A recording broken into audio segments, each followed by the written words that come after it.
पारंपरिक पंखड़ा लोकगीत निम्नलिखित में से किस राज्य से संबंधित है? तो इसका संबंध है राजस्थान से, ऑप्शन नंबर डी। निम्नलिखित में से किस सूक्ष्मजीव को सजीव और निर्जीव के बीच की कड़ी माना जाता है? तो वो है विषाणु वायरस को। सजीव और निर्जीव के बीच की कड़ी है वायरस, क्योंकि ये केवल जीवित कोशिका में वृद्धि और जनन कर सकता है। जीवित कोशिका के बाहर इसमें प्रजनन क्षमता नहीं पाई जाती है। इसमें आनुवंशिक सामग्री के रूप में डीएनए या आरएनए होता है।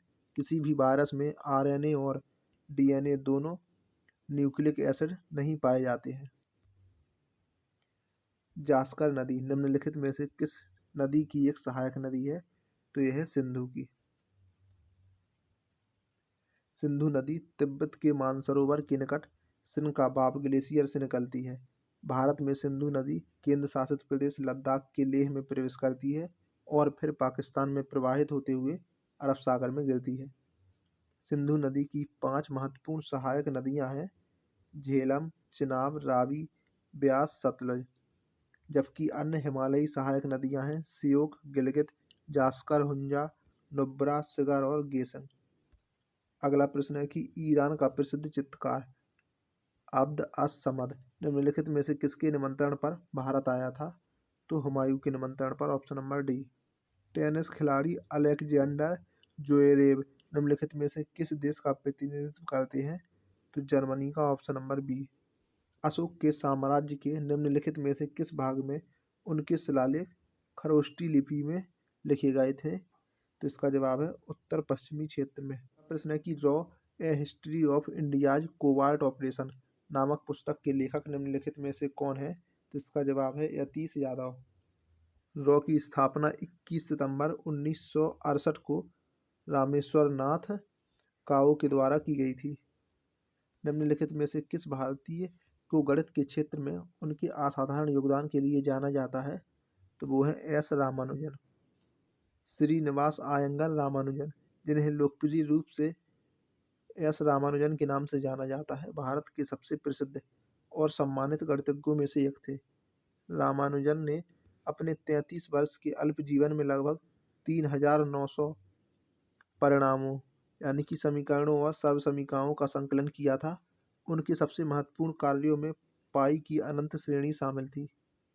प्रतिवर्ष श्रीनिवास रामानुजन की जयंती 22 दिसंबर को राष्ट्रीय गणित दिवस के रूप में मनाई जाती है। ईंधन के कैलोरी मान का मात्रक निम्नलिखित में से किस रूप में व्यक्त किया जाता है? तो किलो जूल प्रति किलोग्राम, ऑप्शन नंबर 1। भारत के संविधान के निम्नलिखित में से किस अनुच्छेद में राज्य को प्रसूति सहायता के लिए प्रावधान निर्मित करने का निर्देश दिया गया है? तो अनुच्छेद 42 में। भारतीय संविधान के भाग 4 में अनुच्छेद 36 से 51 तक राज्य के नीति निर्देशक सिद्धांतों का वर्णन है, जिनका पालन राज्य को करना होता है। भारतीय संविधान के अनुच्छेद 42 के अनुसार राज्य काम की न्यायसंगत और मानवीय परिस्थितियों को सुनिश्चित करने और प्रसूति सहायता के लिए प्रावधान करेगा। अनुच्छेद 39 है राज्य द्वारा अनुसरणीय कुछ नीति तत्व। अनुच्छेद 40 है ग्राम पंचायतों का संगठन और अनुच्छेद 41 है कुछ दशाओं में काम, शिक्षा और लोक सहायता पाने का अधिकार।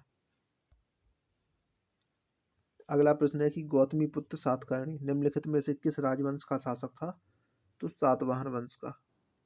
गौतमीपुत्र सातकर्णी सातवाहन वंश का सबसे महान शासक था। उनकी उपलब्धियों का उल्लेख उनकी मां गौतमी बालश्री ने नासिक शिलालेख में किया है। उन्होंने शक राजा नहपान को हराया और सातवाहन शक्ति को पुनर्जीवित किया। सातवाहन वंश का संस्थापक सिमुक था। अष्टांगिक मार्ग यानी कि 8 प्रकार के पथ का तत्व ज्ञान निम्नलिखित में से किसके द्वारा प्रतिपादित किया गया था? तो गौतम बुद्ध के द्वारा। निम्नलिखित में से किस राज्य की सीमा पश्चिम बंगाल राज्य से नहीं लगती है? तो वो है मेघालय, ऑप्शन नंबर बी। अगला प्रश्न है कि निम्नलिखित में से किस उद्योग को भारत में 8 आधारभूत उद्योगों के सूचकांक की गणना के लिए उपयोग किया जाता है? तो रिफाइनरी उत्पाद, ऑप्शन नंबर डी। 8 प्रमुख उद्योगों का सूचकांक एक उत्पादन मात्रा सूचकांक को संदर्भित करता है, जो कि 8 चयनित प्रमुख उद्योगों के सामूहिक और व्यक्तिगत उत्पादन प्रदर्शन को मापता है। ये उद्योग प्राकृतिक गैस, कोयला, रिफाइनरी उत्पाद, कच्चा तेल, सीमेंट, इस्पात, बिजली उत्पादक और उर्वरक हैं। सूचकांक का संकलन और विमोचन आर्थिक सलाहकार कार्यालय, उद्योग और आंतरिक व्यापार संवर्धन विभाग तथा वाणिज्यिक और उद्योग मंत्रालय के द्वारा किया जाता है। अगला प्रश्न है कि सिद्धांत शिरोमणि नामक प्राचीन ग्रंथ निम्नलिखित में से किसने लिखा है? तो ये लिखा है भास्कराचार्य ने। उन्होंने वर्ष 1150 में लिखा था इसे, जब वह 36 वर्ष के थे। यह संस्कृत भाषा में लिखा गया है और इसमें 1450 छंद शामिल हैं। सवाई जयसिंह के सरपरस्ती में निम्नलिखित में से किस शहर में खगोलीय वेधशाला का निर्माण कराया गया था? तो वाराणसी में, ऑप्शन नंबर डी। वाराणसी का जंतर मंतर एक वेधशाला है जिसका निर्माण सवाई जयसिंह ने 1737 में कराया था।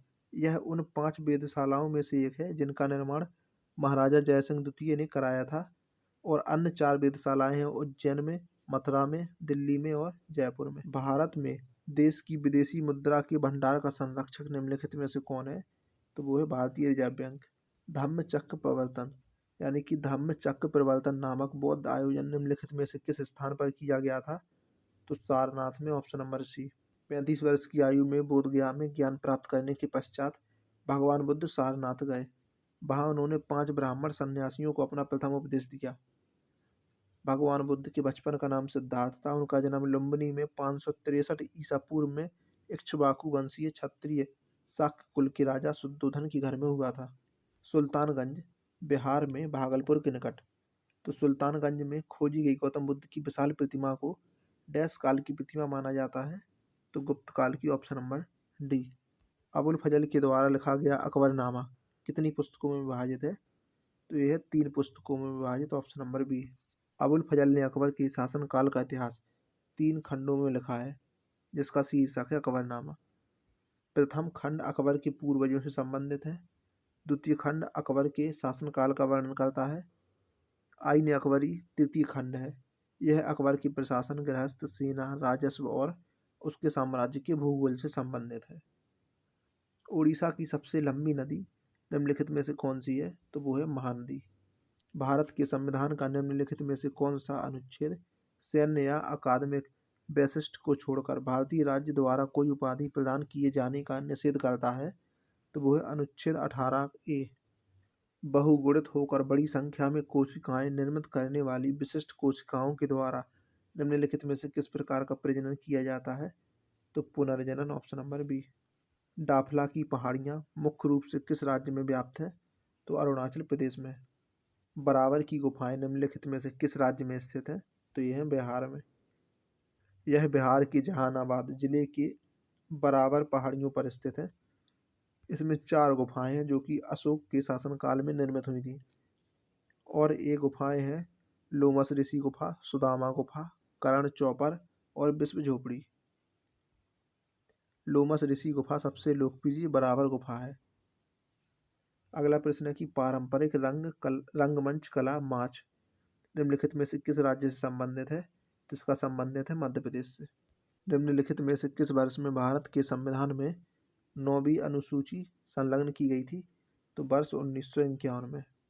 भारत की जनगणना 2011 के अनुसार निम्नलिखित में से किस केंद्र शासित प्रदेश की जनसंख्या अन्य तीनों विकल्पों की अपेक्षा सबसे विरल है? तो अंडमान और निकोबार द्वीप समूह।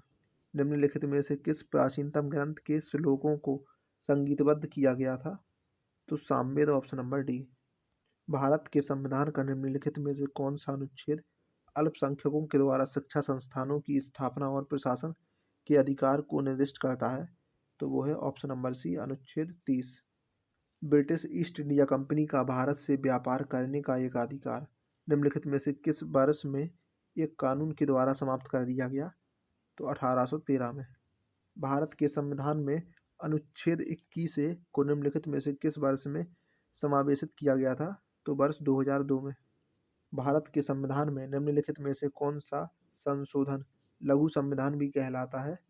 तो वो है 42वां संशोधन, जो कि हुआ था 1976 में, और इसे लघु संविधान भी कहा जाता है। निम्नलिखित में से कौन सा प्रोटीन पाचक एंजाइम छोटी आंत में स्रावित होता है? तो वो है ट्रिप्सिन। ट्रिप्सिन एंजाइम प्रोटीन का पाचन छोटी आंत में करता है। यह एंजाइम निष्क्रिय ट्रिप्सिनोजन के रूप में पैनक्रियाज के द्वारा स्रावित पैनक्रियाटिक जूस में पाया जाता है। आंत में पहुंचने पर यह छोटी आंत से स्रावित होकर एंटेरोकाइनेज एंजाइम के द्वारा सक्रिय ट्रिप्सिन में परिवर्तित होता है। निम्नलिखित में से किसमें जल का संवहन करने के लिए विशिष्ट ऊतक नहीं पाए जाते हैं? तो फ्यूनेरिया में। निम्नलिखित में से किस राज्य में मैक्लोडगंज नामक एक प्रसिद्ध पर्वतीय स्थल अवस्थित है? तो हिमाचल प्रदेश में। निम्नलिखित में से किस प्रकार की मृदा में सूक्ष्म कणों का अनुपात बड़े कणों की अपेक्षाकृत अधिक होता है? तो चिकनी मृदा में।